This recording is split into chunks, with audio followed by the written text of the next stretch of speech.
அனைவருக்கும் இனிய சௌபாகிய வணக்கம். நான் உங்கள் திதியுகர்ண ஜோதிட முறை ஆராய்ச்சியாளர் பேராசிரியர் சௌபாகிய மணிவண்ணன். இந்த பதிவில் நம்ம ஒரு மிக சிறந்த கோவிலை பற்றி நம்ம தெரிஞ்சுக்கிறோம். தமிழ்நாட்டில் ஆயிரக்கணக்கான கோவில்கள் இருந்தாலும் இந்த கோவில் ரொம்ப ரொம்ப ஒரு முக்கியமான கோவில். இது என்ன கோவில் அப்படின்னு கேட்டிங்கன்னா, நெய்யாறு வேதபுரீஸ்வரர் ஆலயம். இந்த ஆலயத்தினுடைய சிறப்பு என்ன அப்படின்றதை விட நமக்கு எந்தெந்த வகையிலெல்லாம் இது பரிகாரமாக வேலை பார்ப்போம் அப்படிங்கிறது தெரிஞ்சுக்கலாம். ஆக்சுவலாக பார்த்தீங்கன்னா, கன்னி வீட்டில் வரக்கூடிய 3 நட்சத்திரங்கள், அங்கே உத்திரம் இருக்குது, அஸ்தம் இருக்குது, சித்திரை நட்சத்திரம் இருக்குது.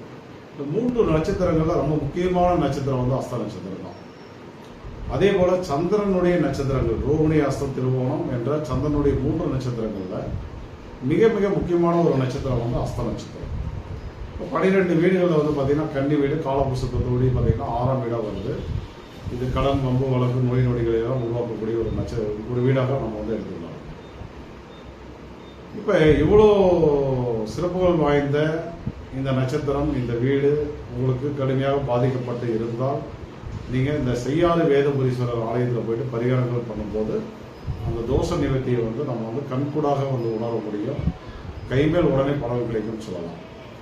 ஆக்சுவலாக இது எதுக்கெல்லாம் பயன்படுத்திக்கலாம் அப்படின்னு கேட்டிங்கன்னா, இப்போ சந்திரன் உங்களுடைய ஜாதகத்தில் கெடுபலனை தரக்கூடிய நிலையில் இருந்தால் இந்த அஸ்த நட்சத்திரமும் கடுமையான பாதிப்புகளை தான் ஏற்படுத்தும். அப்படி பாதிப்புகள் யார் யாருக்கு இருக்குது அப்படின்னு பார்க்கும்போது, நீங்கள் பிறந்தது விஷ்கம்பம், கண்டம், பரிக, நாமியோகத்தில் பிறந்திருந்தால், அல்லது வளர்புறையில் வரக்கூடிய சுகர்ம சக்தி பிராமியத்தில் பிறந்திருந்தீங்கனாலும் இந்த அஸ்த நட்சத்திரம் உங்களுக்கு கடுமையான பாதிப்பை தரக்கூடிய நிலையில் தான் இருக்கும். ஸோ அது மட்டும் கிடையாது. ஆக்சுவலாக நீங்கள் பிறந்தது ஆயில்யம், கேட்டை, ரேவதி, அஸ்வினி, மகம், மூலம், இந்த 6 நட்சத்திரங்களில் பிறந்திருந்தீங்க அப்படின்னா உங்களுக்கு இந்த நட்சத்திரத்தால் கடுமையான நோய் நொடிகள் உருவாகும். அதாவது அடிவயிறு சார்ந்த உபாதைகள். ஏன்னா மேஷம் என்பது தலைப்பகுதி, ரிஷபம் என்பது முகம், மிதுனம் என்பது கழுத்து, கடகம் என்பது மாறுபகுதி, அதே போல சிம்மம் என்பது வயிறு, கன்னி என்பது அடிவயிறுன்னு சொல்லி நம்ம முன்னோர்கள் கொடுத்துருக்காங்க.